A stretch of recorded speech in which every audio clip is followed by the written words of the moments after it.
As our 11th tradition says, our public relations policy is based on attraction rather than promotion. We need always maintain personal anonymity at the level of press, radio, and films. The primary purpose of our public relations effort is to tell the story of Narcotics Anonymous and what our program offers to the still suffering addict. Members of the press are often attracted to our convention and we welcome their interests.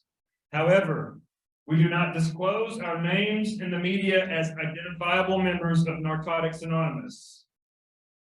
If members of the press approach you, please direct them to a member of the convention planning panel or GRIC Inc. Board of Directors or the public relations in the Abington room. If any member of the media are present, we ask you to contact a member of the convention planning panel, and also the same thing I just said. If you're wondering, we're addicts. And my name is Josh, and I am an addict. Yeah, look at y'all, the scene. Welcome to Gritna 41. David is God to be not next year. Together we grow. Welcome to our Saturday evening speaker meeting. Since Gritna 41 is the Georgia region's second hybrid convention. I like that.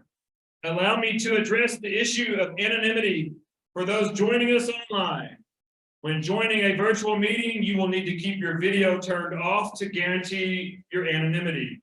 If you turn your video on, you are choosing to be seen by the other participants, both online and in this room.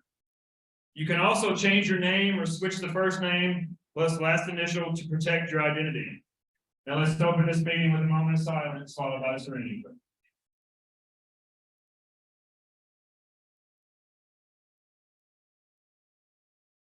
God, give me the strength to accept the things I cannot change, the courage to change the things I can.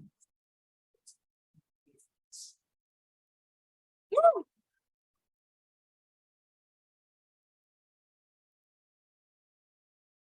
Welcome to the Georgia's Region's second hybrid convention, Gritna 41. Together we grow. Welcome.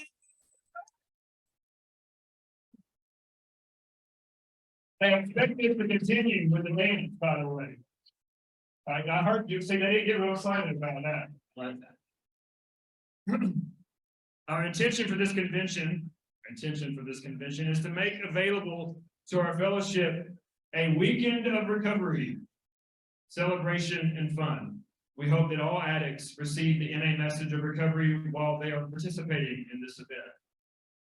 It is our hope that the message we carry may truly let everyone know that NA is a place to recover and that no addict seeking recovery need die from addiction. If you're joining us virtually, please dress appropriately. I mean, they've said this a couple of times, right? I have asked for our volunteers to come up and do the readings. And if you'll give me a second here, I have asked Patrick G., which is programming chair, to read Who's an Addict.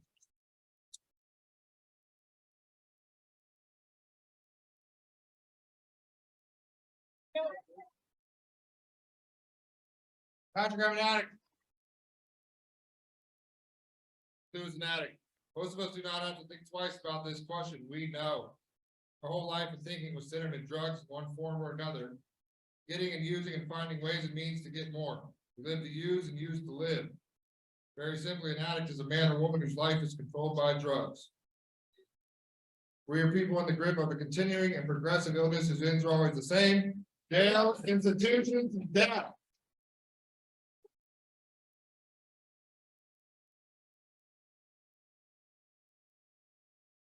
All right, at this time, we have asked Annika to read what is the Narcotics Anonymous program. She's this year's secretary. Come on down, Annika.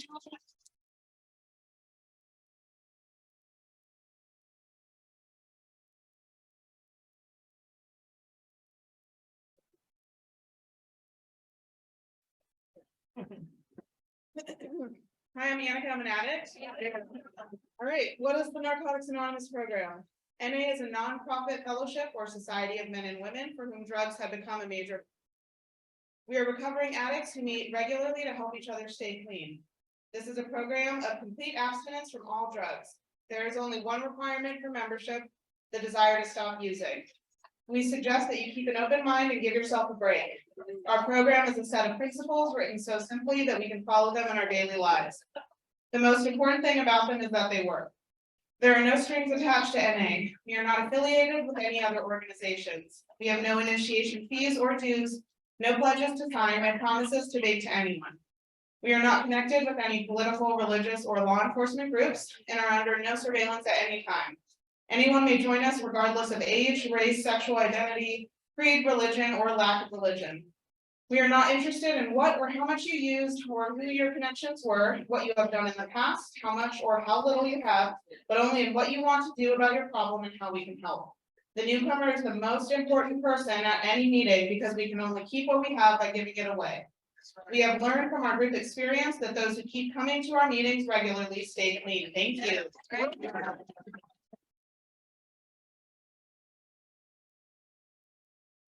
We'll announce this afterwards. We have a purple phone that was left at, I believe, the Woodland. If you walk in on the second floor, purple cell phone. So if you're missing one, if you've not gotten a phone call in a minute, you may be missing one.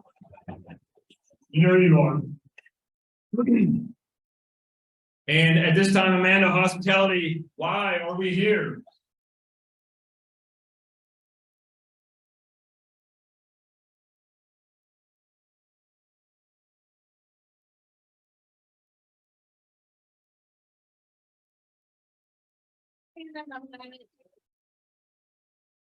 This is why we're here. Before coming to the Fellowship of NA, we cannot manage our own lives. We cannot live and enjoy life as other people do. We had to have something different, and we thought we had found it in drugs. We placed their use ahead of the welfare of our families, our wives, husbands, and our children. We had to have drugs at all costs. We did many people great harm, but most of all, we harmed ourselves. Through our inability to accept personal responsibilities, we are actually creating our own problems. We seem to be incapable of facing life on its own terms. Most of us realized that in our addiction, we were slowly committing suicide. But addiction is such a great enemy of life that we had lost the power to do anything about it. Many of us ended up in jail or sought help through medicine, religion, and psychiatry. None of these methods was sufficient for us. Our disease always resurfaced or continued to progress until in desperation, we sought help from each other in Narcotics Anonymous. After coming to NA, we realized we were sick people. We suffered from a disease from which there is no known cure. It can, however, be arrested at some point, and recovery is impossible. Thank you.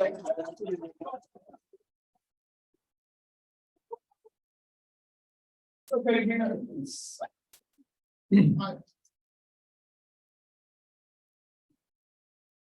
we have, don't cheer yet. David, which is our treasurer. Rhiannon, which is activities. I think that's it. David and Rhiannon with treasurer and activities. Please come on down.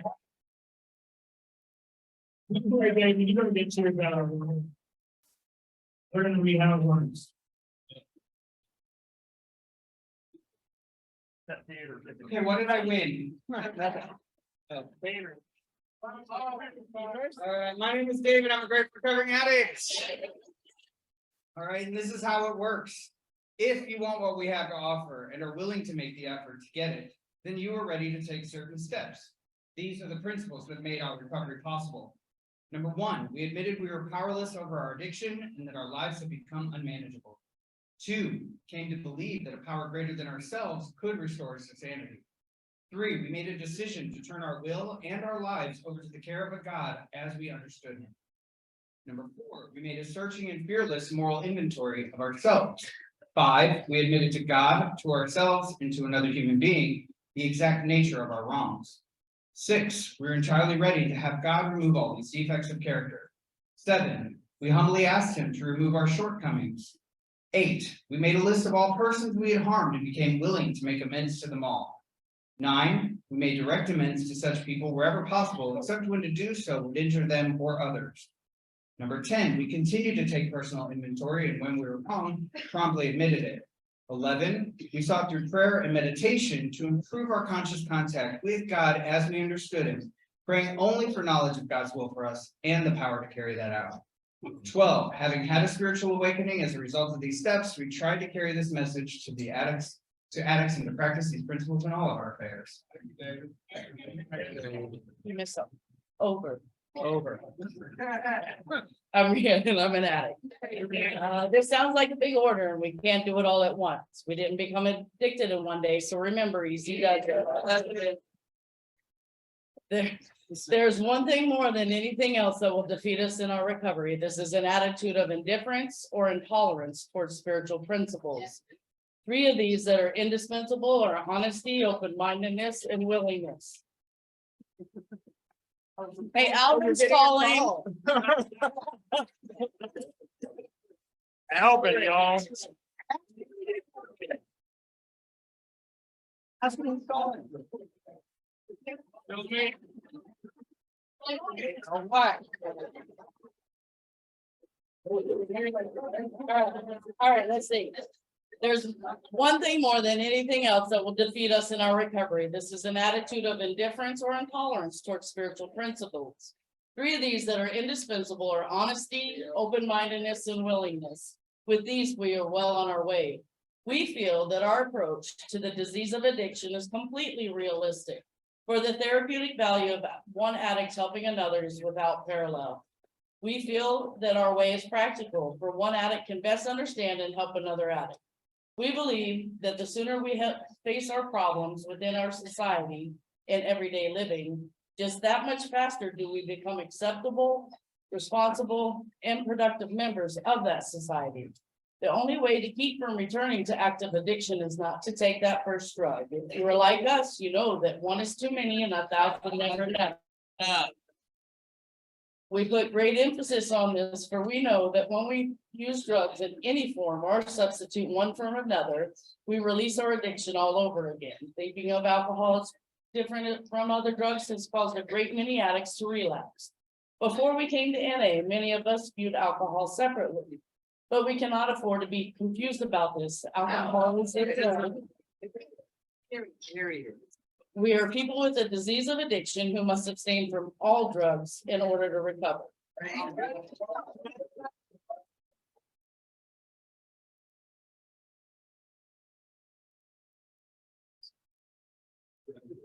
Hope this is for Alvin. He'll be here in a minute, okay? Who is this? Where are you? I said I'm in the front of the room. You can't miss me.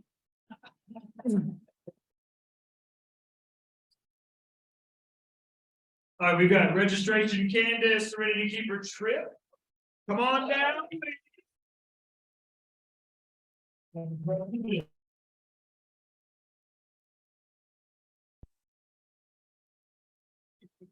I'm Candace and I'm an addict. These are the 12 divisions of NA. We keep what we have only with vigilance, and justice freedom for the individual comes from the 12 steps, so freedom from the group springs from our traditions. As long as the ties that bind us together are stronger than those that would tear us apart, all will be well. Number 1, our common welfare should come first. Personal recovery depends on NA unity. Number 2, for our group purpose, there is but one ultimate authority, a loving God, as he may express himself in our group contents. Our leaders are but trusted servants, they do not govern. Number 3, the only requirement for membership is a desire to stop using. Number 4, each group should be autonomous except in matters affecting other groups or NA as a whole. Number 5, each group has but one primary purpose, to carry the message to the addict who still suffers. Number 6, an NA group ought never endorse, finance, or lend the NA name to any related facility or outside enterprise, lest problems of money, property, or prestige divert us from our primary purpose. Number 7, every NA group ought to be fully self-sufficing outside contributions. Number 8, Narcotics Anonymous should remain forever non-professional, but our service centers may employ special workers. Number 9, NA, as such, ought never be organized, but we may create service boards or committees directly responsible to those they serve. Number 10, Narcotics Anonymous has no opinion on outside issues, hence the NA name ought never be drawn into public controversy. Number 11, our public relations policy is based on attraction rather than promotion. We need always maintain personal anonymity at the level of press, radio, and films. Number 12, Anonymity is the spiritual foundation of all of our traditions, ever reminding us its principles before personalities. Thank you. Understanding that these traditions come slowly over a period of time. We pick up information as we talk to members and visit various groups. It usually isn't until we get involved with service that someone points out that personal recovery depends on NA unity. And that unity depends on how well we follow our traditions. The 12 traditions of NA are non-negotiable. They are the guidelines that keep our fellowship alive and free. By following these guidelines in our dealings with others and society at large, we avoid many problems. That is not to say that our traditions eliminate all problems. We still have to face difficulties as they arise. Communication problems, differences of opinion, internal controversies, and trouble with individuals and groups outside of the fellowship.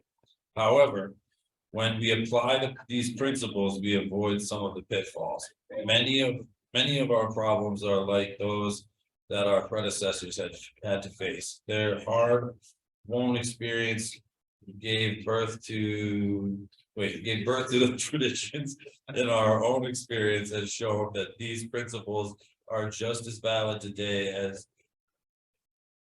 the traditions were formulated.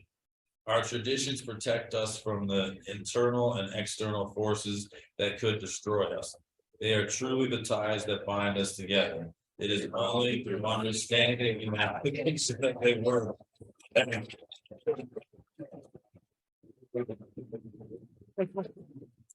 How you get out of the shower?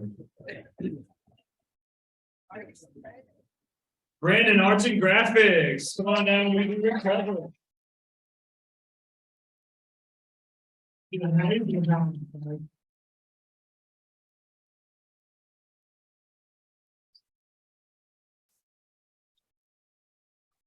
Out again, Brandon. We do recover. When at the end of the road, we find that we can no longer function as a human being, either with or without drugs. We all face the same dilemma. There seems to be this alternative, either go on as best we can to the bitter ends, jails, institutions, or death, or find a new way to live. In years gone by, very few addicts ever had this last choice. Those who are addicted today are more fortunate. For the first time in man's entire history, a simple way has been proving itself in the lives of many addicts. It is available to us all. This is a simple, spiritual, not religious program known as Narcotics Anonymous.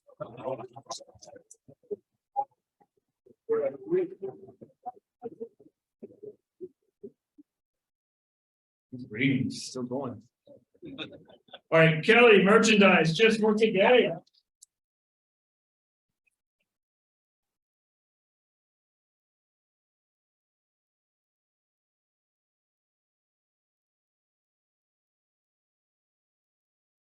Chaotic. Just for today. Tell yourself, just for today, my thoughts will be on my recovery, living and enjoying life without the use of drugs. Just for today, I will have faith in someone in NA who believes in me and wants to help me in my recovery. Just for today, I will have a program. I will try to follow it to the best of my ability. Just for today, through NA, I will try to get a better perspective on my life. Just for today, I will be unafraid. My thoughts will be on my new associations, people who are not using and who have found a new way of life. So long as I follow that way, I have nothing to fear.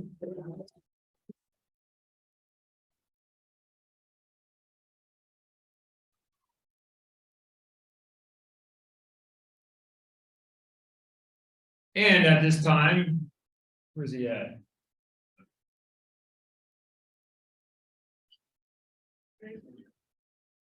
Give me a second. Benji, if you could come up at this time.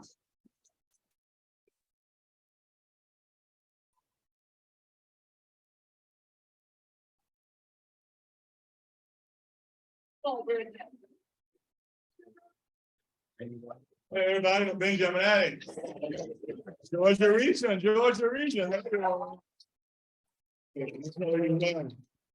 I tell you what, man, our speaker tonight is an amazing Narcotics Anonymous made man. We got a real speaker tonight. I'm so excited. Jimmy Jam lives in Los Angeles, and he's in the greater Hollywood area in Los Angeles. And I tell you, when he called me and told me he was coming to Georgia, I tell you, I've been so excited. I've never been as excited to introduce a speaker. And I was excited for me, but I was excited for all of you, because I know what you're going to get tonight. You're going to get a Narcotics Anonymous made man. You're going to get a man who loves addicts. You're going to get a man who loves Narcotics Anonymous, and a man who served this fellowship. Welcome to Georgia, Jimmy. I'm not done. I'll be a few minutes. I'm going to embellish in this moment, man. I'm going to embellish in this moment. I'm not done. I just want you to feel welcome, man. You know, you all are sitting there. You already have your miracle. You're sitting with your own miracle. And Jimmy is going to carry our message to you tonight. I just want to tell you a little bit about the man behind the miracle.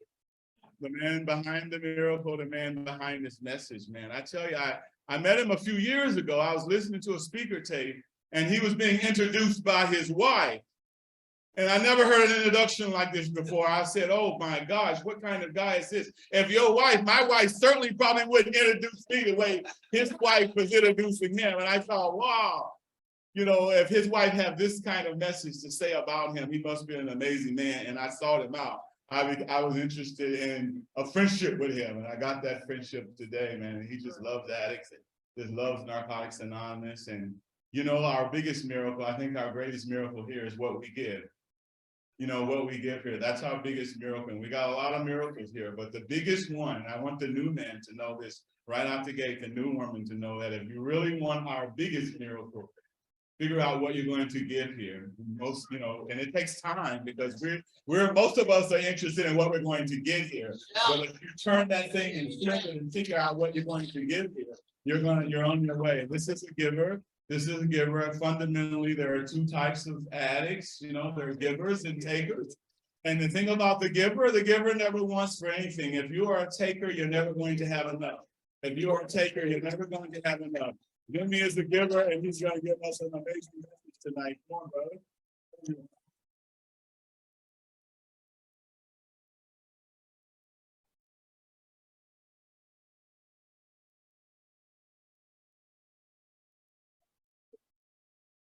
Wow. My name is Jimmy. And Benji, I love you.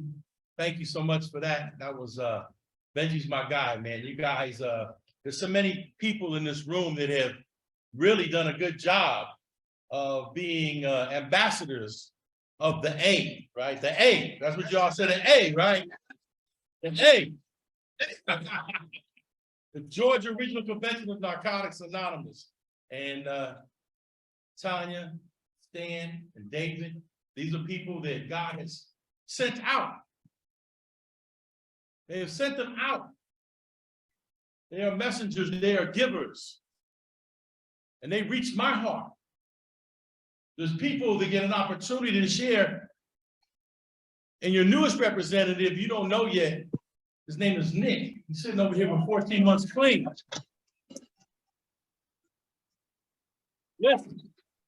Listen, Nick should be up here sharing, y'all.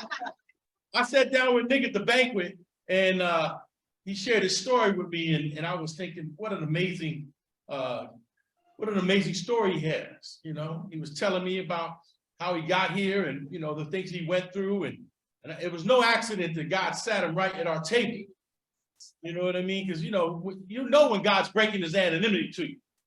You know, he gives you one of them winks. You know, it's just, you know.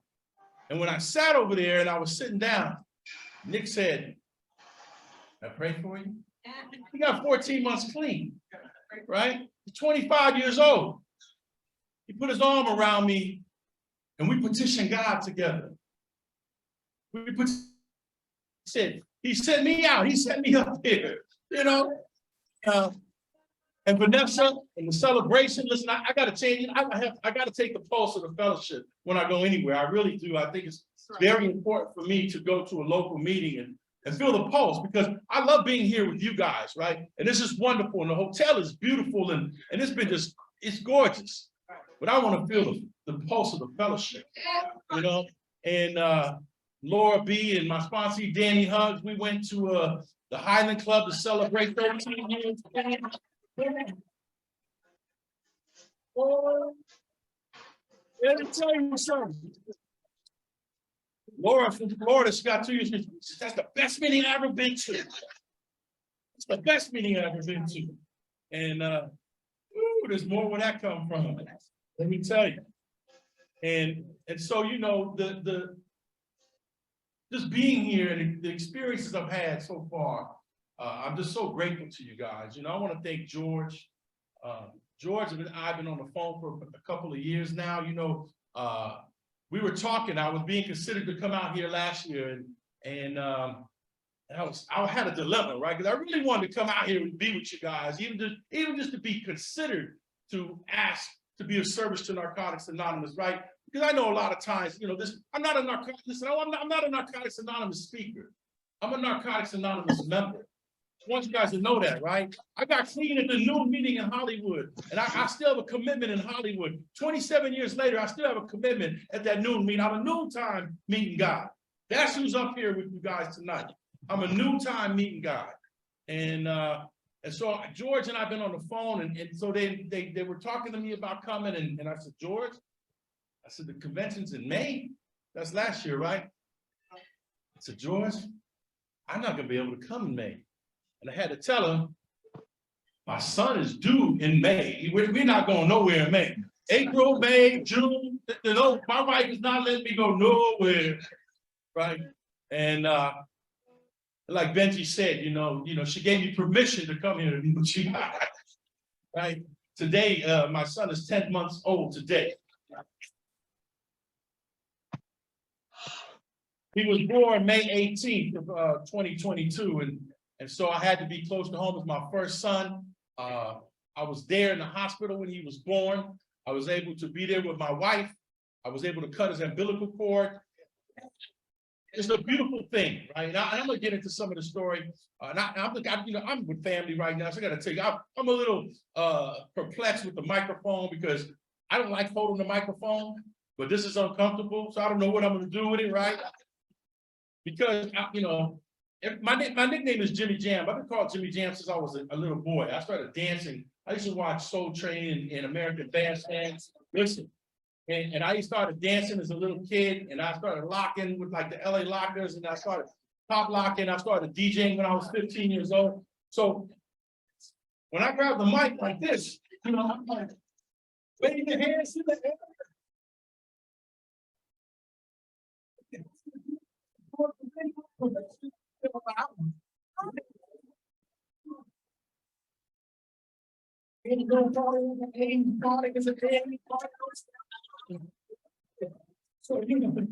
So I don't know what to do. Like I want to share it, I want to MC thing, right? So, but that thing was up in my face. So I'm gonna hold the mic. We're gonna work it out. See what happens. So the theme of the convention, right? Wow, we grow together. We grow together, and together we grow. And that's an important statement. That's an important statement because the unity, and I pulled something from our literature because I wanted to kind of talk about that. God put it on my spirit. I always want to feel what's going on, why they chose that theme. I don't know. That's the theme of the convention. And so it talks in our literature, and what comes to me is unity. Right? Unity. This is the Georgia Regional Convention. And I know I go a lot of places, and even in my region, sometimes people say, oh, I'm not going to go to the convention. I might not go to the convention. I might go to the convention for whatever reasons. But this is the Georgia Regional Convention, right? I support my region no matter what's going on, because I'm not, I shouldn't be there to be entertained by the speakers. I shouldn't be there because they don't play the music I like, you know what I mean? If diversity is our strength, do the same thing I always did. Go around and be around and hear people that I'm not used to hearing. Do something different if I want to grow. Convenience is not going to stretch me spiritually. It says, with unity as our practical foundation, we find that our relationship with one another is more important than any issue that may arise and divide us. No problem or disagreement is more significant than our need for each other's support. That's so important because I don't know what's going on over here, but I can tell you right now, I've been dealing with some stuff because of the fellowship, the transition from, right? And in California, we were locked down. We were locked down. It doesn't matter where you were at, that everything was locked down. Most of the meetings, the facilities didn't let us come back. So a lot of the meetings are still online. There's virtual meetings. The group that I serve is online. And so there's this conflict. There's this prejudice. Come on. There's this prejudice against virtual meetings for some reason. I don't hear nobody in the virtual meetings talking about, I'm not going to those in-person meetings. I don't hear them saying that, but I hear an NA meeting when two or more are gathered for the purpose of recovery. I've had meetings in the parking lot when the secretary didn't show up and it was raining and we couldn't get in the building. It doesn't matter. Sometimes we had to go to the coffee shop or, we got our basic texts out. I didn't care. That's what we did. When the world shut down, guess what? We came together. There's a piece in our literature that says the Narcotics Anonymous is a lifeboat in a sea of isolation. And I don't know about you, but think about the date today. Today's March 18th. Let's talk about 2020, March 18th. I know the whole world shut down. This is 3 years ago. The entire world stopped. Everything I knew that I was comfortable with, that I thought had coming to me, was in question. What's it gonna look like? Where am I gonna go to meetings? What about my income? I got a mortgage to pay. There was a lot of stuff that was going on. So I'm gonna tell a little story and then I'm gonna kind of get into my thing, right? Tonight at midnight, it's March 19th. On March 19th, I was in a virtual meeting, right? And the meeting had ended. And I don't even know where it was at. My memory kind of vague, but I know that the meeting had kind of ended. And you know how we are. We don't want it to end. We just keep going, right? So whoever had the meeting left it open, and then we all there. So this is the start of marathon. Somebody get the readings. And so we try to get the marathon going, reading. And then, of course, there was no host there, so nobody could mute nobody. Couldn't mute. Walking and running around, some had the radio on, the TV was blaring, and we're like, oh man, what are we gonna do? And I got a good friend that I met in London, England. His name is Aaron C., right? And Aaron was 8 hours ahead. And Aaron said, listen, I got a Zoom account. I got a Zoom account for my job. And he said, why don't we meet over there? Here's the number. I'm gonna give you the number and invite the people that are on the thing to let's do something. Let's have a little meeting. So I went on social media. I know a lot of people. It's 10 o'clock, maybe 10:30 at night in California, right? In the morning time in Europe, it's it's early in the morning. And so what ended up happening is there was 30 people in the meeting, then there was 60, then there was 90 people in the meeting. We had over 100 people in that meeting on March 19, 2020. Tonight is the 3-year anniversary of that meeting. It's never stopped.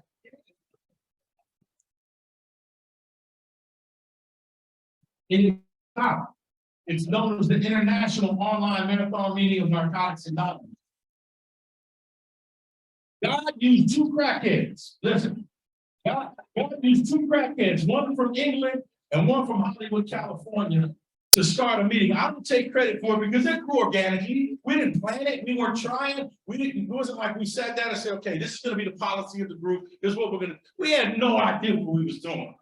And then the Zoom bombers came and people with pornography and the ceiling fans and the guy, the girl smoking in the thing and people getting mad because someone's wearing a Trump shirt and somebody got Black Lives Matter. Keep getting mad. You can't wear that. You can't wear that. I'm like, yo, hold on, I'm gonna call my sponsor. I said, yo, what am I supposed to do? Everything I knew about what the truth was up for revision. I had to go, I had to humble myself and ask, I don't understand this technology. And my friend Brian Mack out of Philadelphia helped me, and my friend Miles, and I had to go learn. And my friend would sit down every Sunday. And he would put on a workshop for people. Show up on Sunday between each 2 hours, and I'll show you how to sign on the computer and how to do this and set the security settings and do all the things. And that's what happened, right? And we have over 60 trusted servants from over 17 different countries If you want to talk about Jimmy Kinnon's vision, Jimmy K, our founder. He had a vision that this was gonna be a worldwide fellowship. That exists today, every day, 24 hours a day, 7 days a week. You can sign on to that meeting at any time. And it's our 3-year anniversary tonight at midnight. We have 24 hours, 2 speakers, and it's just been a beautiful thing to be able to watch it. It's been incredible. The plane was flying and we had to build it while it was in the air, because it never stopped, right? And so we had this challenge. And I was just so grateful to be a part of it, man. I called my sponsor, I had to call other addicts. I needed some information, and I'm so grateful. I'm so grateful, and we talk about together we grow. And, listen, the day you plant the seed is not the day you eat the fruit.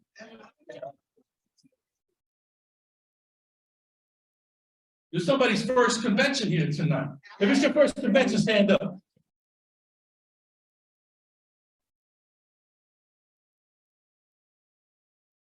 Okay.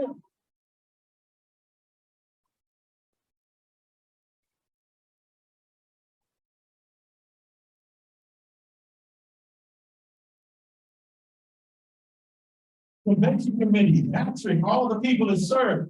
This is why you did the hard work. All those people that stood up, right, the first time. The disagreements, the arguments, the walking out of the business meeting, I'm not this week in California. Served on the regional convention committee in Southern California for 18 years. I understand what it's like to be there and raise my hand and go home with my tail between my legs, right? They roll their eye, I raise my hand, they start rolling their eyes. You're gonna make another motion. I was full of great ideas, right? And so I understand. And so I'm so grateful for the effort that it takes to put on something like this, because this really is a celebration of recovery. That's why we come together.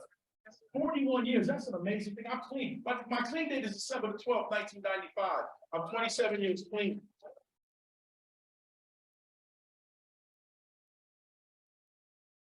And my first experience, right, I was a brand newcomer in December the 12th. They had a convention, an area convention started called the San Fernando Valley Area Convention. It's the birthplace of Narcotics Anonymous. And we just had our 27th convention in January. I was a newcomer. And I remember being a newcomer and, being new and not really understanding what my life was going to be like. I had a lot of fear. And I had a hard time separating from what I had always known. The guys that I ran around with, how I grew up and what they're going to think of me. And my friends were looking at me like, oh, you're too good to hang out with us now. They were giving me that kind of stuff. And so I had a hard time. And I remember I walked to that convention and I was 29 years old. I walked to the convention, man, and I got there and I saw the energy that you could feel this weekend. And I was like, man, this is something different. Maybe I can do this. Maybe I can stay clean. And then I went to the dance, right? They were doing the YMC. I was, oh, now, mind you, I'm a DJ, right? And I'm thinking, oh, these people are corny, And what I saw was people that were free. They weren't using no drugs. They was free. They was dancing. Some of them had rhythm. Some of them had no rhythm. They did not care. They was dancing. They was having a good time. And so I was impacted immediately by the convention, the efforts of the convention committee, man. And that convention's been going on 27 years, and I'm 27 years clean. So I go every year, right? I go every year. Now I serve on that convention. And I'm so proud to be a member there because I get a chance to put on what you guys are doing this weekend. I get to be part of something special. We come together because what conventions do for me, it reminds me of what's important. And what's important is the friendship and the energy and the new people you're going to meet, the nicks and the people you meet along the way, the unexpected, and beautiful thing is, right, and I don't know if some of you guys were here in the afternoon meeting, right, Annie spoke. Yeah. I was a newcomer. I went to they had a winter retreat. I'm from Hollywood, California. I didn't do too many winter retreats, I'm from Hollywood. And they had this winter retreat up in the mountains. And I went up there and my friend Greg had invited me and I was fairly new and Annie was there. Annie's fine now. She was super fine then too, right? So I was like, wow, this. Her and her brother, and I met her brother Tommy, right? And this is how somebody impacts you. And I've done this before. I've handed down what her brother and her have done over the years. I went to the convention, you know what Tommy says? When you meet somebody this weekend and you bond with that person, you have a moment with them or whatever, exchange badges. I got my badge with it. Exchange badges. You exchange badges with them at the end of the convention, and that way you have that badge and you always remember that person.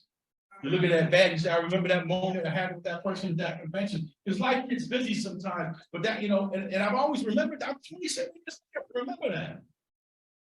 The impact that people had on you, you never know who's listening and what they're gonna say and how it's gonna affect you many years later. You know, because I'm so grateful for my predecessors. I'm so grateful for the men that came before me. I'm so grateful.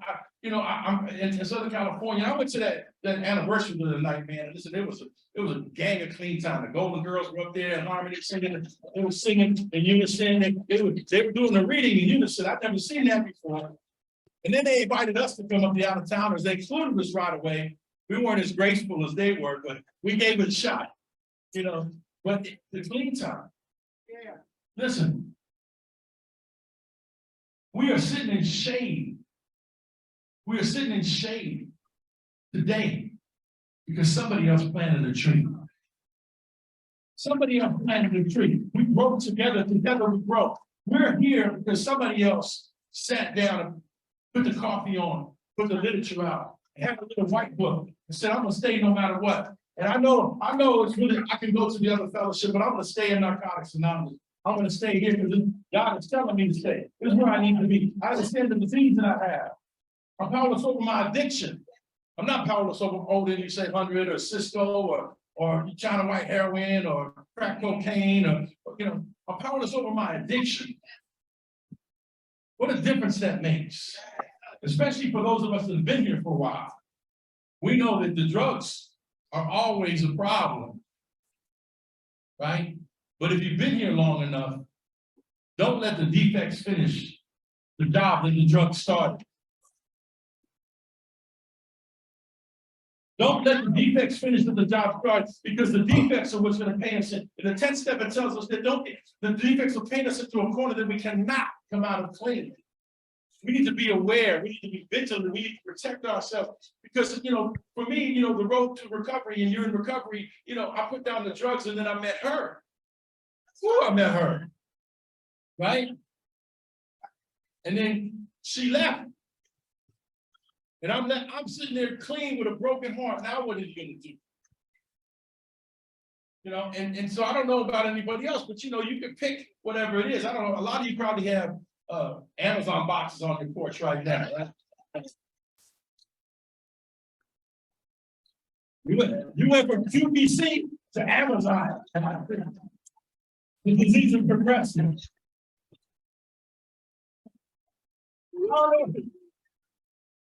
I'm speaking from hard-won experience. I'm always looking at other people. I go there, it's in my wife's name. Damn.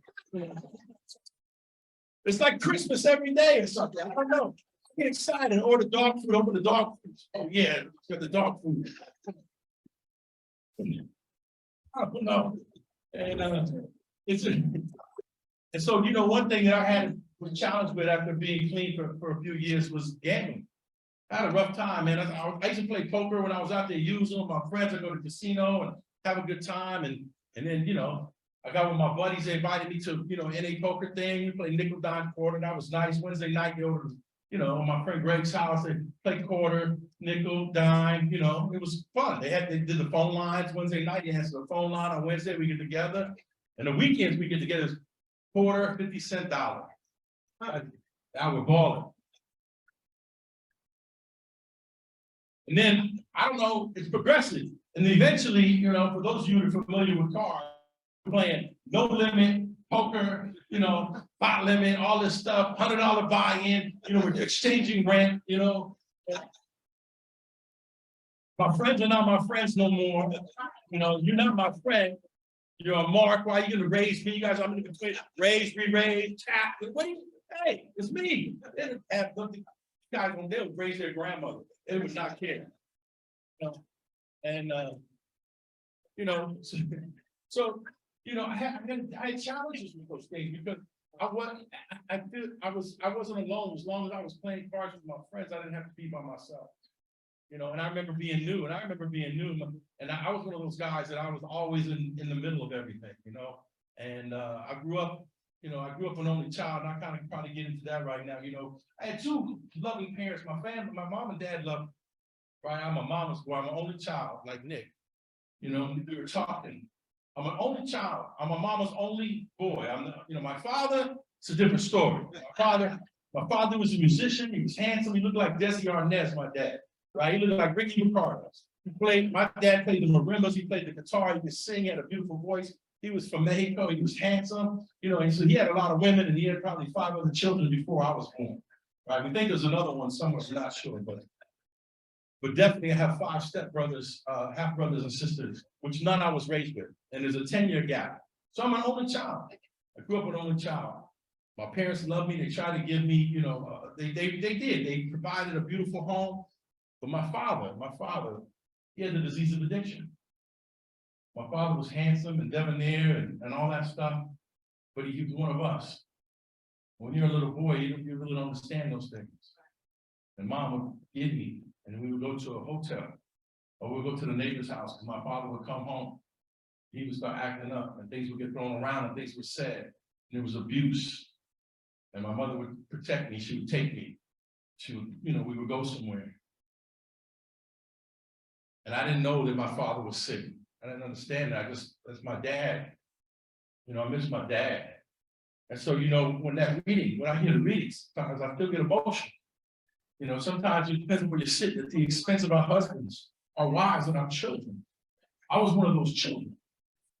I've been reflecting a lot about that because my son was born and I was there and I cut his umbilical cord and I was in the hospital because I had the gift of recovery. God gave me this gift. I had this gift. My father didn't have this gift. The day I was born, my father was out using. My mother had to give birth alone. She had her sister, but my father was nowhere to be found. So I was born into that kind of atmosphere. Right? And I look at my son and I just think to myself, man, I'm so grateful I could have missed that. So grateful. The gift of recovery. You know, recovery is a gift. Listen, recovery is a gift. But there's something more important than the gift. It's the gift giver. A lot of times we talk about the gift and we don't acknowledge the gift giver. We forget about the invitation that God has sent us. We forget about the prayer that somebody else petitioned God for our lives. I'm talking about my mama prayed for me. My grandmother prayed for me. My mom was a little country girl from the Blue Hill of Missouri. My grandmother used to make me, when I was a little boy, you went to visit grandma, you was going to revival, you was going somewhere, you was not messing around. You was yes, sir, no, sir, yes, ma'am, no, ma'am. You know, they had the paddling, there was nothing you could get, you couldn't talk back. None of that was going on, right? So they were praying people, right? I started using it at the age of 12. I was 12 years old when I picked up for the first time. I was on Bronson Avenue in Hollywood, California, in front of LeCompte Junior High School, and somebody handed me a bottle of Southern Comfort. I was a little boy. Sometimes I drive by the junior high, sometimes I look, people even I was that little, I was just like a little kid. You know, back then I felt like a giant, you know, I'm drinking, I'm smoking weed, I'm doing big things. And I started using it 12 years old. But my mom prayed for me. My grandmother prayed for me. And it's just my belief that if you're in this room, somebody prayed for you. As a matter of fact, it's not just a belief, it's a fact. I'll tell you why. Because we have a moment of silence. Because we prayed for you. If you're in this room, we prayed for you. We had a moment of silence at one meeting somewhere, one convention. We had a moment of silence and we prayed for you. Somebody else petitioned God and said, we're going to pray for them. So if you're in this room, you're an answered prayer. Look at the person to the right and the left of you. There's somebody's answered prayer. There's somebody's grandmother, somebody's son, somebody's aunt, somebody's uncle. And that's what happens to us in here. We have these awakenings and we say, oh, I didn't realize that that's what happened. And so I was 12 years old when I picked up for the first time and I went down this road. You know, I wanted to be accepted, man. That little boy, not having brothers and sisters, man, I was raised by the guys in the neighborhood. You know, I fell into, you know, all the stuff that I wanted to impress people. I really wanted to be accepted and loved, but you don't use that language when you're growing up. You really don't know that's what it is. When I got here, I did some step work. I lived in the 4 steps. I realized I was looking for acceptance. You know, the guys that I ran around with, man, they had fast conversations for slow thinking people. You know what I'm saying? The credit card fraud, insurance fraud, you know, selling drugs, you know. So, you know, we got on the back of the bus. You know, it's funny, my wife, she's never been on the bus before. I'm 20 years her senior, by the way. You know, got me a young one, right?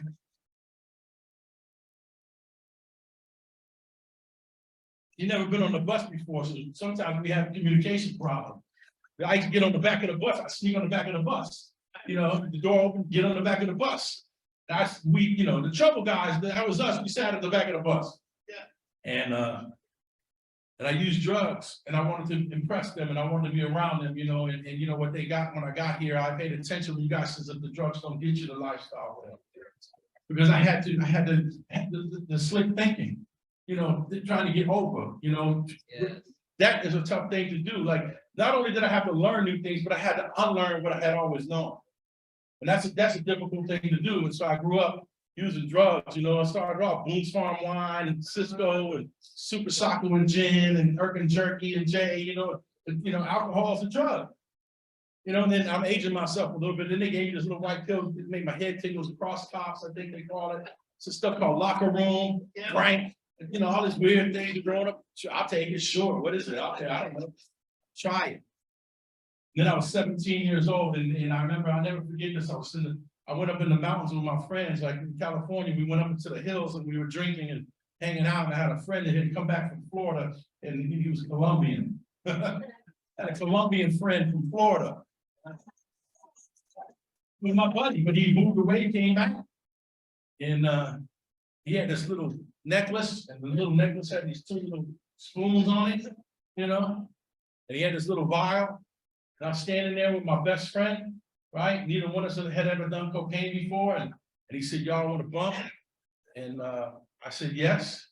My best friend said no. And our lives went. He went on to college. He became an engineer. I went on to smoke crack out of a car accident.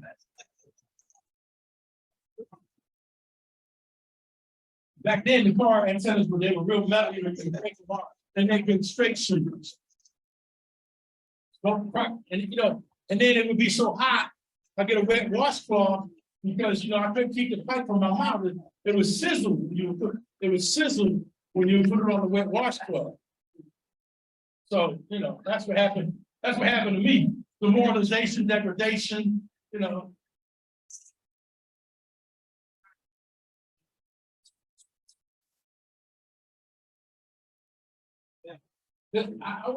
One of my friends got clean. He relapsed, right? It was crazy. He relapsed, right?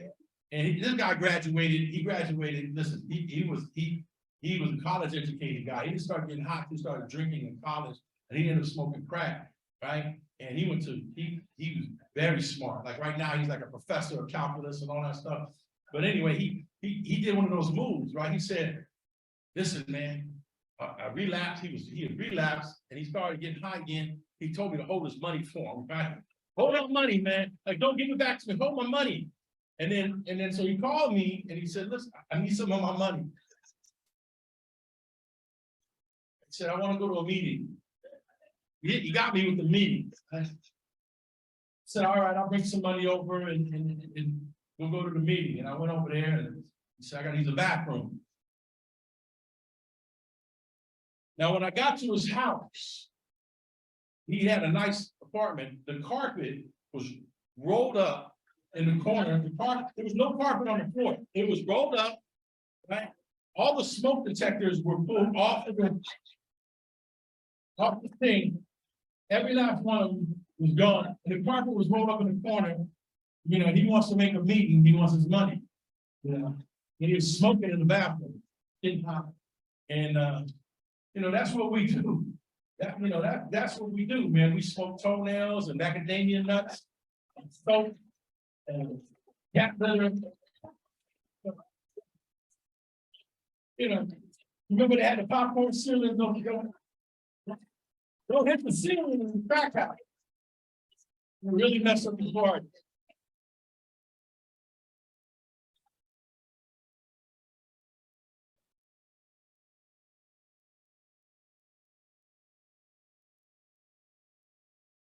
So I want to kind of I'm gonna bring you into recovery, right? 'Cause that was all, you know, we can look back now, we have to find some humor in what it did to us.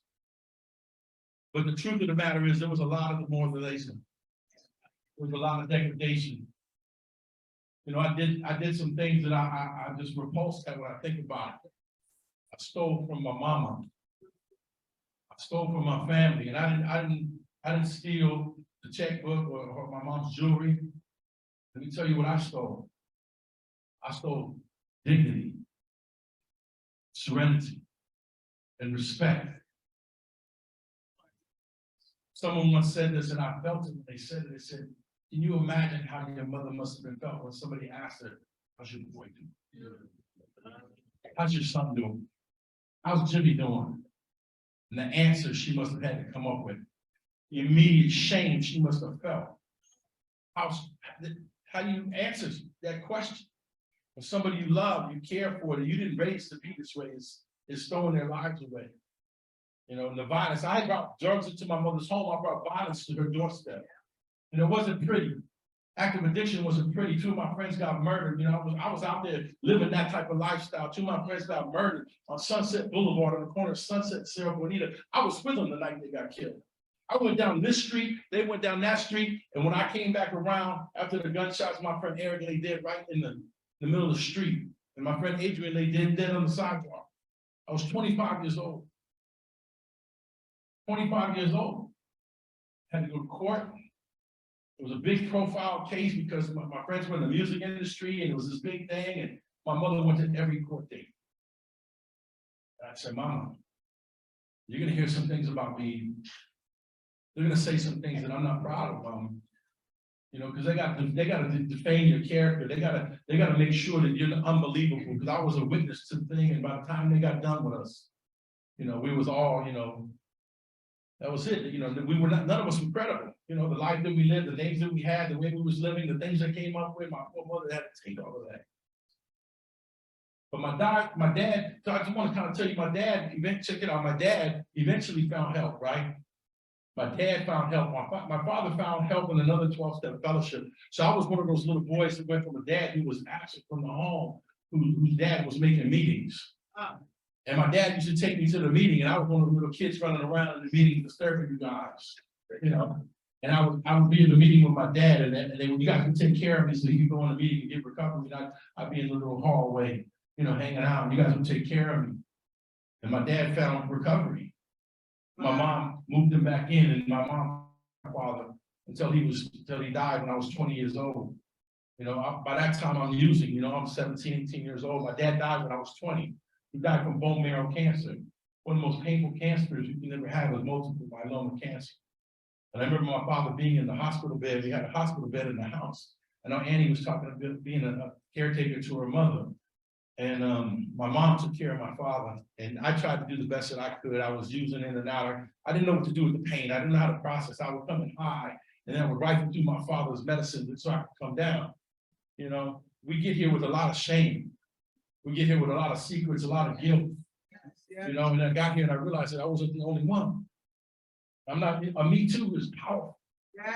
Me Too will go a long way. A Me Too will heal your spirit. Knowing you're not the only one. You thought I thought I was the only one. I'm not the only one. I don't have to recover alone. You know, and so you know, I had to look back at my life. When my dad died, I was 20 years old, and I left my mother standing there at the funeral.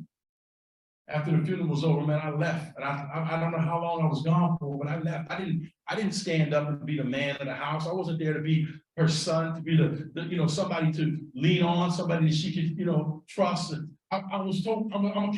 I'm an emotional coward. I'm 20 years old. I'm running. I'm using. I left my mother standing there with all those feelings. Just lost the man that she loved. You know, and so I lived my life that way.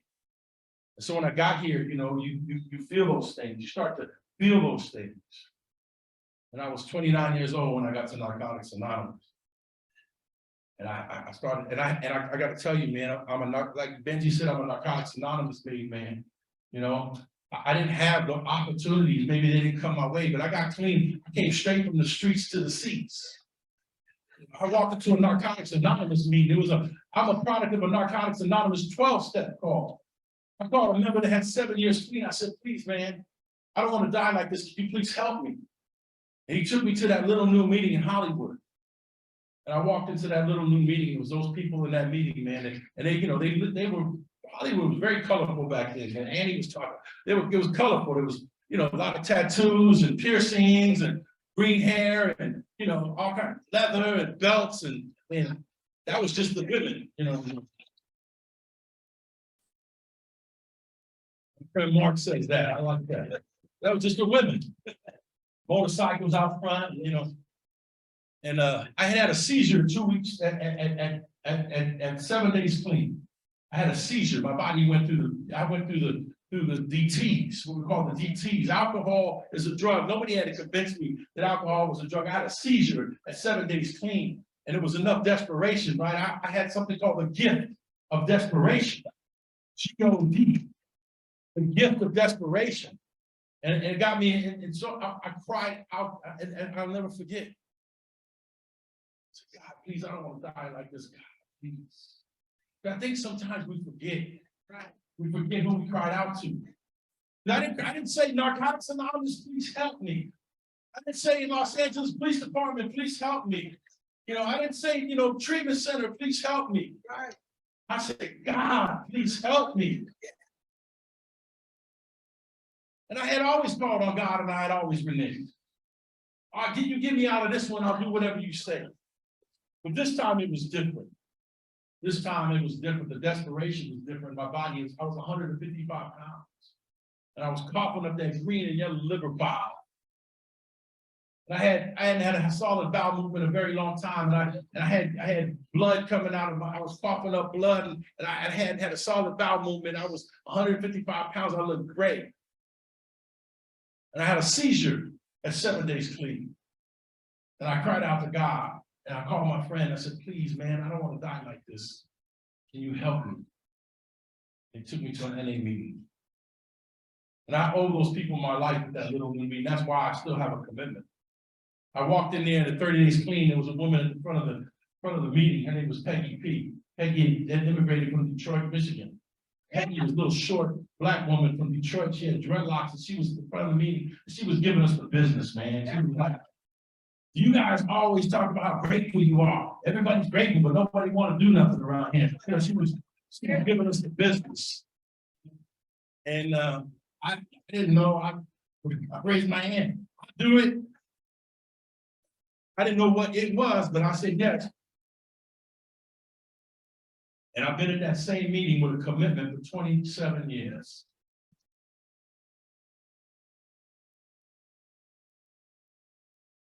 And they told me to listen and look for a sponsor. And they told me, you know, get the IP. You want to know what a sponsor is, man? There's an orange IP in that literature rack over there that you announce every week. Read the IP.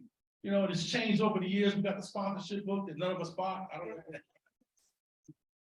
Nobody liked it. But they had to change the IP to match the new book, right? Because back then it said, look for the quality of the person's clean time as opposed to the quantity. Oh, what wisdom that is. Look for the quality of a person's clean time as opposed to the quantity, right? I never want to have too many years and not enough days. And that's what would happen. I started a sponsor, and the first person I asked, brother said, I don't have time. You know, and I didn't believe, you know, they said, chase your recovery like you chase your addiction. You know, I don't know about you, I never called the connection. They said, well, you know, I got to re-up, I don't have nothing. And I sat home and didn't use like that. It just didn't go down that way. I was using something, right? No, I'm fine. So I'm knocking on doors at midnight. It didn't matter. I was relentless, you know. And so I waited, you know, and this other man came, and he had like 4.5 years clean. He had just moved from Long Beach to Hollywood. And I heard him sharing. I said, man, that guy, I need to get that guy to be my sponsor. You know, and he was talking about God and tradition and step work and being in service. And And you know, by this time I had about 90 days clean. I said, that's the guy I want. And I asked him to sponsor me. He said, you want me to be your sponsor? You need to call me every day for 30 days. Don't miss a day. If you miss a day, we're gonna start over. You know, that's how they work, you know? And I'm so grateful that he was like that with me, because he gave me a lot of tough love, and I respond real well to tough love. You know, I really do. I respond real well to tough love, man. You know, some of us, I think a little over the years, we get a little codependent, you know? We're worried about hurting someone's feelings, you know? I'd rather hurt your feelings than watch you die. But you talking sleep tonight, like I told him, you know, my conscience is clear. You know, I don't want the people thing and all that stuff, but you know, he would just hit me with stuff, man, you know? I remember I would be in the meeting, you know, and after I got a little bit of clean time, you know, I had a year or two, you know, I was well read, I had some step work under my belt, and I'm a service, you know, and you know, I made meetings with my sponsor every day. I called every day. I swear I'm not lying. I called my sponsor every day. What meeting you going to? Save me a seat. I'm coming there. Where you speaking? I'm gonna be there. You know, and that's what I did. And so I go to the meeting and I'll share, and he say, how come you sharing that meeting? Why'd you raise your hand? Is it would have anything to do with that pretty girl that was sitting over there, was it? How does he know? You know what I mean? How does he know? You know, I'm trying to spiritually entice her. You know. I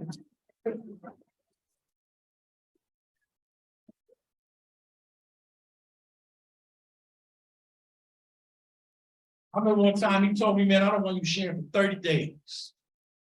You keep your mouth shut for 30 days. He said, God gave you 2 ears and 1 mouth. He wants you to listen twice but you talk. You know, that's how it was rough on me, man. You know, and you know, you staying clean, you're doing good. I remember this time I spoke at this, there was a treatment center that an NA meeting at the treatment center. There's a lot of people there, right? They have in California, the meeting's an hour and a half and they have a break in the middle.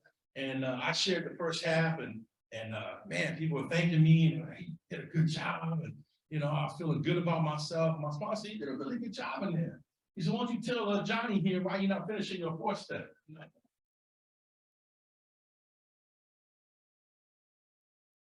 You know, I'm punching my ego, you know what I mean?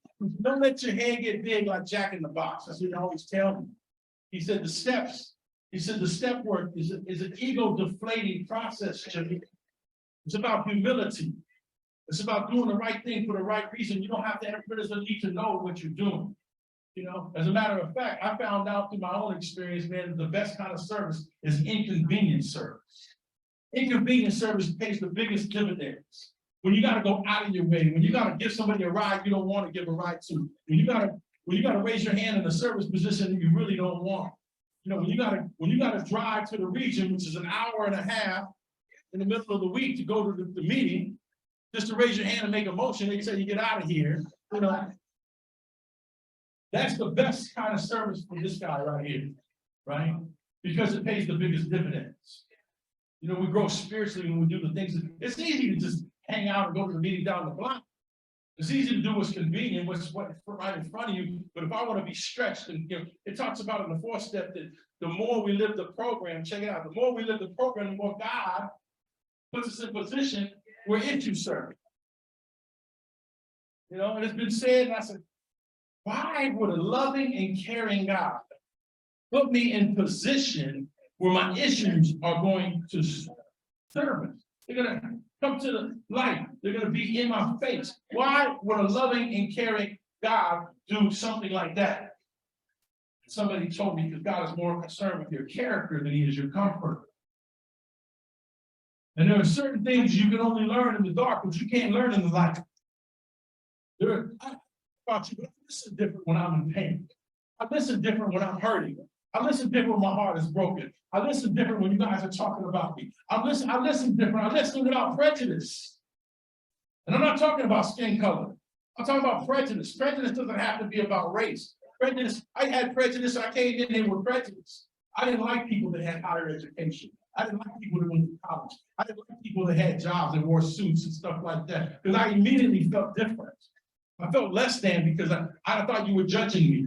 I was so fragile and insecure, like it says, the masks have to go. We're really shaky, insecure people on the inside, right? But we put on this confidence on the outside. So that's what happened to me. I had to ask myself, What's that all about? And in two years clean, my sponsor said, why don't you go back to school? Right, because I was involved in this music project and I wanted to quit because these women were talking, they were professionals and I felt less than, and he said, why don't you go to school? I hadn't been to school in 11 years. I graduated high school. I did pretty good. I played football. You know, I was an athlete. I was, you know, all those things. But, you know, a lot of doors open. But listen, when you're smoking crack,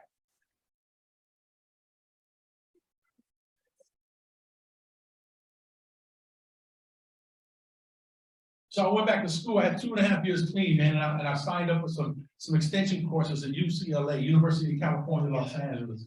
And I had this little Honda. I had a Honda Civic, an '87 Honda Civic hatchback, stick shift, right? And so grateful for that little car. Didn't have no radio in it. The heat didn't work, and the window didn't roll down on this side because the handle was broken. So you had to go like this to roll the window down, right? And I would drive down Sunset Boulevard. You ever heard the Fresh Prince of Bel-Air? And you drive down past Bel-Air, and I'm in my little Honda Civic, you know, and I'm driving to school, and I get there and I find a parking space. And I realized that the literature was coming to life, right? Our basic text says a full fruit of labor of love lives in the harvest, which always comes in its right season. And I started paying attention because you know what happened? I got to school early and I stayed late. I had learned to listen, I listened to learn. I learned to ask questions. There was people in it, there were managers and there was lawyers and there was producers and there was artists and there was all these different people. And I would go to eat with them and I would ask them questions and I got A's in my classes. I got A's in my classes. And let me tell you about the important thing about that is the look on my mother's face. The dignity that was restored to her. And I had about 3 or 4 years clean. I had 3 years clean. And I invited my mother to come give me a cake at a meeting because in California we cake, sing happy birthday. And I invited my mother to this meeting to give me a cake. You know, at 3 years clean, I was the tradition police. I don't know about you. I had a badge and everything. I was the tradition police. And my mom was there, and you know, she said, can I say something? I was like, oh no. It ain't Rangers are gonna get me. She raised her hand and said, you can say something, you know. And my mom said, listen, I have a gratitude list. She said, I have a gratitude list. And my mother had to go somewhere to deal with her powerlessness over my father and her son. So she had to find help in the 12-step fellowship. Right? And so my mother said that we have a gratitude list. I have a gratitude list. She says, the very first thing on my gratitude list is the program of Narcotics Anonymous, because it gave me my son back. You guys are the first item on my mother's gratitude list, the program of Narcotics Anonymous. And my mother started, you know, I was able to make amends to my mother by going back to school and doing well, and she could rely, you know, she could depend on me and she could be proud, you know, she had pride again. That her baby boy was, you know, growing up and I could be responsible and I went to school and I held a job and I was trustworthy and all those things that you guys helped me become. You guys were helping me become a man. And I, you know, I just think you raise your hand at a meeting and please, you know, help me. And this thing I know, you know, I'm in recovery and I'm of service and I'm being there with my mother and I'm recovering and I'm growing and you know, I got years clean and my mom was diagnosed with lung cancer. Now I'm an only child now. And I gotta tell you, man, you know, the 11th step, right? The first 11 steps are about an alignment. And our 12th step is about our assignment. First 11 steps are about our alignment with God and His will and the power to carry it out. And the 12th step is about the assignment that comes along with that. God gave me an assignment to be a service to my mother.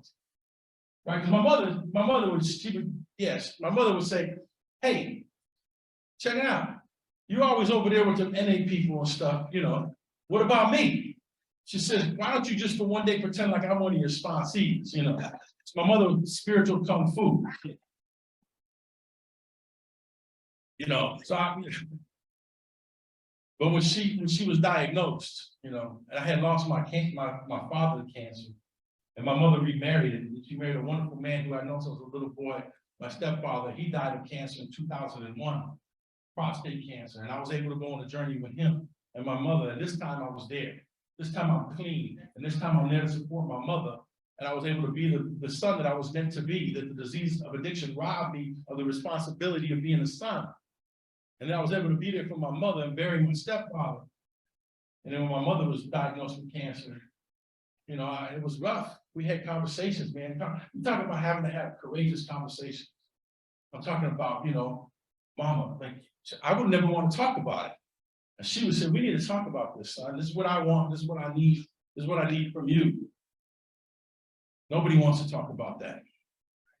And me and my mother would have courageous conversations about her passing and what she wanted things to look like and where this is and where that is. And I'm leaving you this and you didn't take care of that. My life sure has changed. And I got to take the journey with my mother, and I met my friend Raymond. I met a good brother from Brooklyn, New York, man, who just changed my life, man. I love dearly. I met Raymond at a little new meeting in Hollywood, man. You never know who you're gonna meet that's gonna change the direction of your life. You go to a meeting, you think it's just another meeting, and it changes your life. And Raymond had lost his mother at 16 years old. He had lost his mother to cancer. And Raymond said to me, make memories, Jimmy, ask her questions. Ask her questions about her family and her mother and what it was like for her as a little girl, and have those conversations, because you're gonna have to hand it down. You got to tell your son and your kids what your mother was like. Right. We don't think about those things when we're using, we're running, the self-centeredness runs so deep. We don't think about the next generation or the questions they're gonna have or what's gonna happen. And so I would go with my mother to the grocery store, and she got to the point where, you know, she had neuropathy and she couldn't, my mother had beautiful penmanship. Very beautiful penmanship, and she couldn't hold a pen anymore. It would, you know, her hands would shake. She was in a lot of pain. She hated taking pain medicine, my mother. They would give her gabapentin and different things for the neuropathy. And then one time my mother, you know, she went to get the mail and she fell down the stairs. I came to the house and she had a black eye, she had a neck brace on. And my little mom, you know, my little mama was there, and I was powerless. You talk about powerless. And I was trying not to let her see me cry, because I wanted to be the strength for her, you know, but you just gotta just, you know, you gotta man up and just hold it for a second, you know. It's gonna be okay, mama. It's gonna be all right. And I would take her to chemotherapy, and I would leave there and I would cry. I would take my mom and I would go to the new meeting. They had a new meeting in the hospital. It wasn't in my area, but it was another new meeting. I got to those people. And they saved my life. They were there for me. I would go to the meeting, I would cry. I said, my mom's in chemo right now. Hurting. I remember being in the Wednesday noon meeting in Hollywood. And the nurse called me. I had taken my mother to the hospital. She had fallen, and this time she had broke her hip. And I was at a convention. She says, I need to go to the hospital. She goes, I'm okay, but I'm not going until you get home. She was waiting on me. She wanted me to be there. My aunt was there, and I said, Mom, Aunt Betty can take you. Because now I want you to be here. So I flew home from the convention, and I went to be with my mother and took her to the hospital. And she went in on a Wednesday. She gave me her wedding ring, gave me her sweater, she gave me her brush. She had a hairbrush. She keep these things. I'm gonna need this sweater when I get out here. It's probably gonna be cold. She never came out of the hospital. I'll never forget it. They called me from the Wednesday noon meeting. The hospital called, took the call. They said, you need to get over here. Your mother's not breathing very well. She started having problems. They had to intubate her, and I went to the hospital. And she had a tumor on her heart that they didn't catch. And I was in the hospital, and I was sitting there with my mother, just me and my mom. It was a Wednesday afternoon, and she was in the hospital with the TV on. And I walked in there, and she was intubated. She had the tube. And I walked over, and I grabbed her hand. And we're watching the news together. She used to like to watch the news. I turned the news on for her. I just, you know, I brushed her hair. I just held her hand. And I was standing there, and she went into cardiac arrest. And it was such a crazy moment for me, because as soon as my mother went into cardiac arrest, my brother Raymond called me. And I knew my mother was gonna die when Raymond called. I just knew. Raymond just called me out of the blue just to call me, just check on me. And my mother had gone into cardiac arrest, and the doctor came over to me and said, listen, your mother she had something really bad happen to me, and I don't know if we can maybe save her. We have to talk about quality of life. We can try to save her. But I don't know if she's gonna have anything left. And I called, I was crying, I had to call my Aunt Becky, my mother's only sister. I said, Aunt Becky, I don't know what to do. She said, I don't know what to tell you, I can't help you. I can't make that decision for you. And I told the doctors, go ahead and let my mother pass. I don't want her to be in pain no more. And I had to make the most selfless decision I ever made in my entire life. Let my mom go. That was March 28th of 2012. So the anniversary of my mother's death is in a couple of weeks, 10 days. So March is always an emotional month for me. Her birthday is March 10th, and she died on March 28th. And but the beautiful thing about the story is that I was able to be there for my mother. I was able to be there with her. I was able to hold her hand. I was present. I wasn't smoking crack until crack house for 16 hours yet. I was able to show me, I was able to get my mother, a home going. I was able to pay for the funeral. 75% of the people that showed up at the funeral were members of Narcotics Anonymous. It was you guys.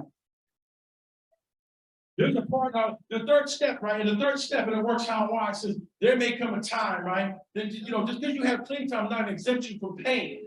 There will come a time when you have to deal with the death of a loved one or the end of a relationship, and no amount of spiritual awareness is going to take away your pain.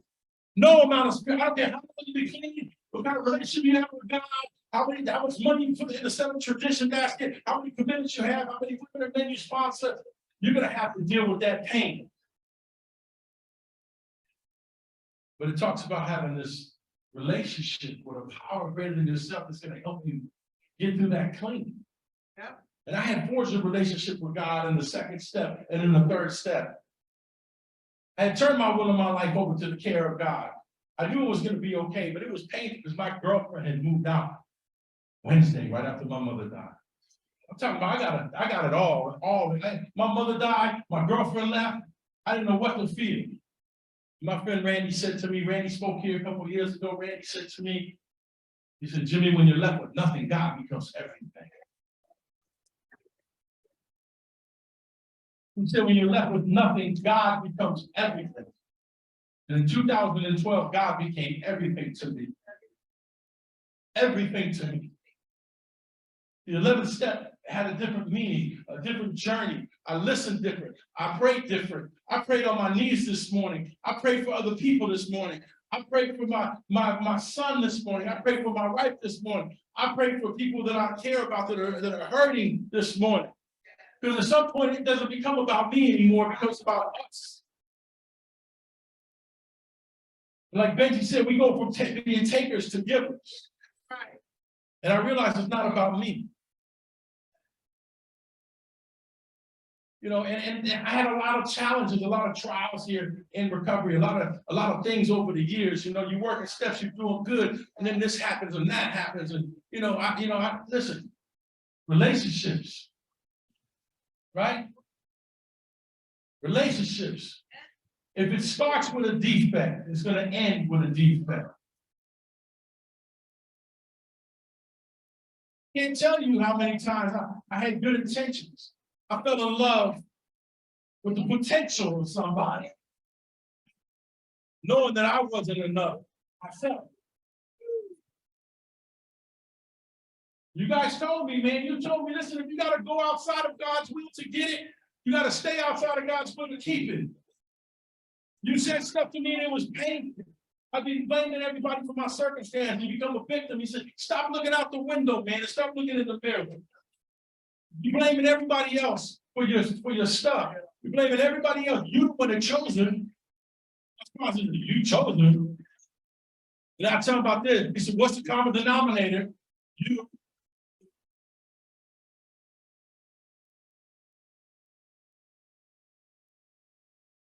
Because I don't know about you, but I know what happens to me, my regional convention.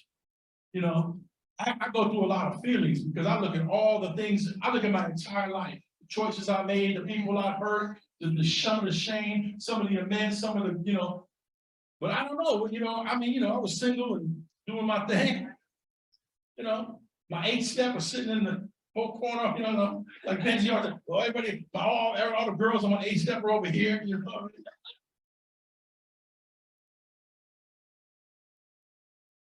And I come to find out, man, that good things end, so great things can happen. I had to find comfort in that, because when your heart is hurting, when you're broken and she leaves and you relive all the stuff, or you just listen. Because, you know, we get gifts in recovery. We get these things that happen. You know, some of us are really, you know, we're just really, you know, just talented in different areas. And some of us are really, you know, good at planning and organizing. And some of us get to speak. And some of us, you know, we're the best coffee maker ever. This guy, he double brews the coffee. He does one minute, he brews it once and he brews it twice. You know, he got creamer every flavor. Like, oh man, he's bad, right?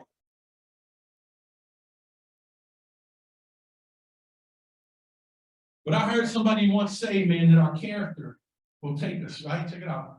Our gifts will take us places that our character won't allow us to stay. Because I could always get in. There was this old timer in my area used to talk about, man, anybody can catch Jimmy, but can you hold? The beaver, they used to call him. He said, you can catch Jimmy, but can you hold? I could always catch. I just couldn't stay. I had no staying power. My character wouldn't let me stay. I couldn't stay. The insecurity would choke me. The fear. You know, please don't leave me. Because, you know, it looks, that's what it is. But you know, we mask it with, to show me some respect. Where you going like that? Why you know, because when you met her, she was, you know, she had a lot of, her skirt was up to here. And she had cleavage.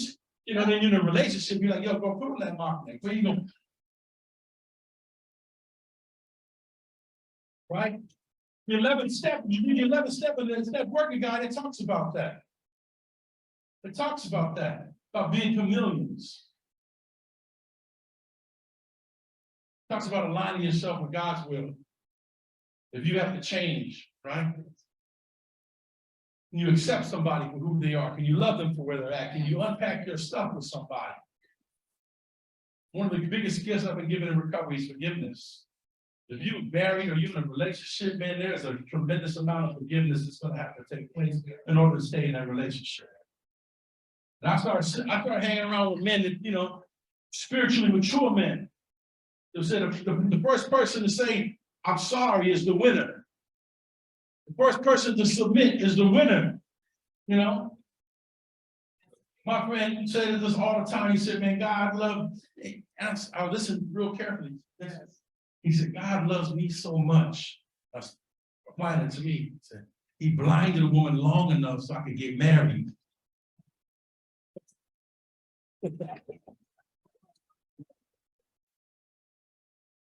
That's my story.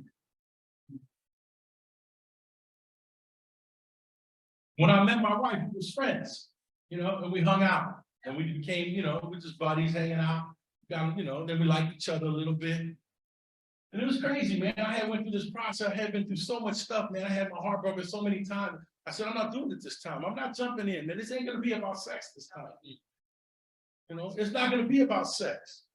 Do you know the last name of the last girl or the last guy you slept with? Do you know their last name?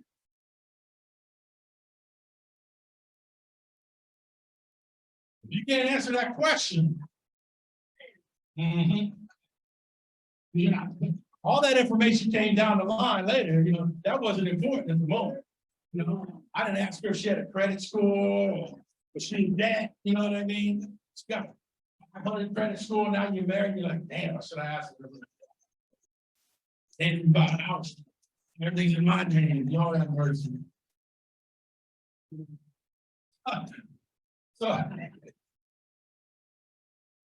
So, you know, we got engaged, right? I went, I bought the ring, and I said, I made an appointment with her father. I made an appointment with her father, and I took the ring to her father, and I had lunch with her father. And I said, listen, I want your blessing, and I want to pray over this ring before I ask your daughter to be my wife. And I learned that here, man. Where I come from, I'm a guy that was abusive in relationships. I put my hand on my girlfriend when I was 18 years old. I fought with her brothers. They called the police on me. You hear what I'm saying? I mean, my mother was embarrassed. She would get the phone call. You gotta get your son, he's over here acting crazy.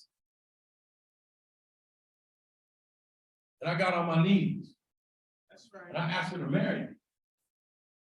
We planned the wedding. We got married. And then we had the baby. I didn't do it anyway, you know.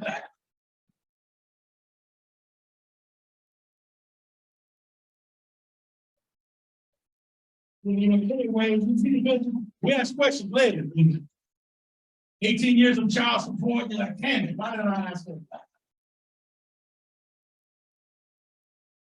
But I learned that from watching other people in recovery.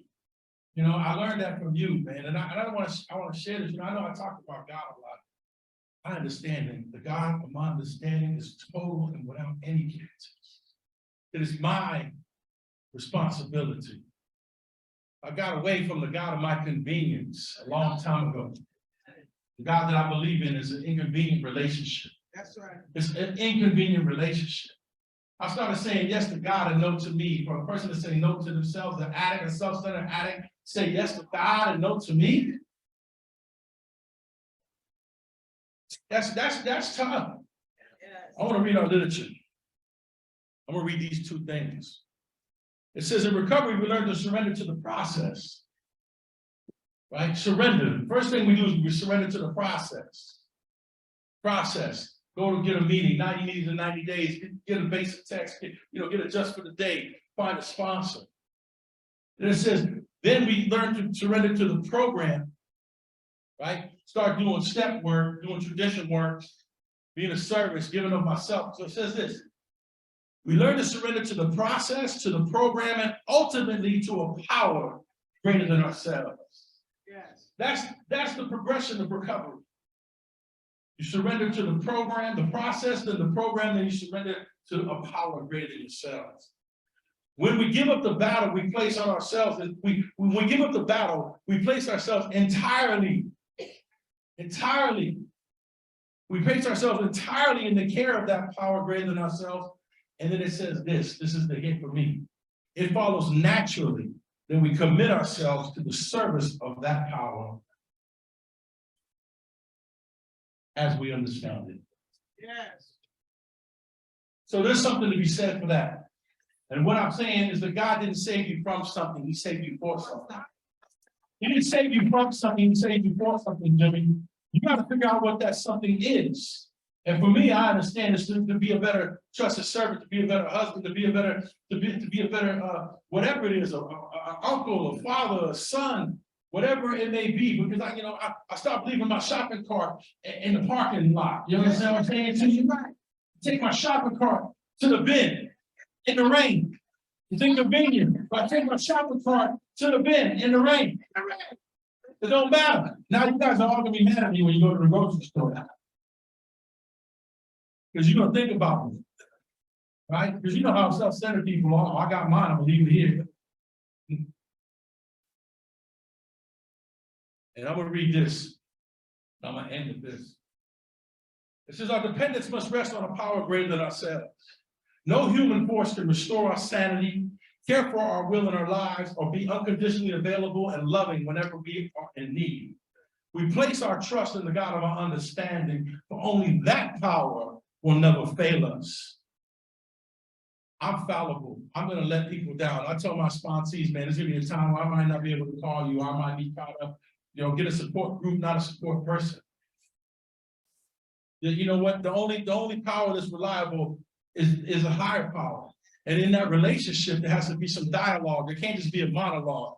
It can't just be, I'm talking to God all the time, telling him what my needs are. I need to learn to listen and listen to learn. And sometimes I don't like the answer. What happens when God says no? What happens when I say, God, please save my mother, and God said no? Can you live with that? Can you have some acceptance on a deeper level, on a spiritually mature level? Because I wanted to hear from me. God had something different. You know what happened? Take that pain and you have a priceless gift. Because now we can share about it. I didn't pick up, I didn't use. That's right. That became a gift, that became a priceless experience. that I didn't have to use, and I was able to bury my mother with dignity, and I didn't have to talk about being in the crack house. And a lot of us, I know that we had those strained relationships, and we may have to make amends at the gravesite. Some of us are estranged from our children, maybe our kids aren't talking to us, this healing that can be done, sometimes we have to forgive ourselves, even though a debt is owed. I just know this, man. That listening is an act of love. So I want to thank you guys for loving me.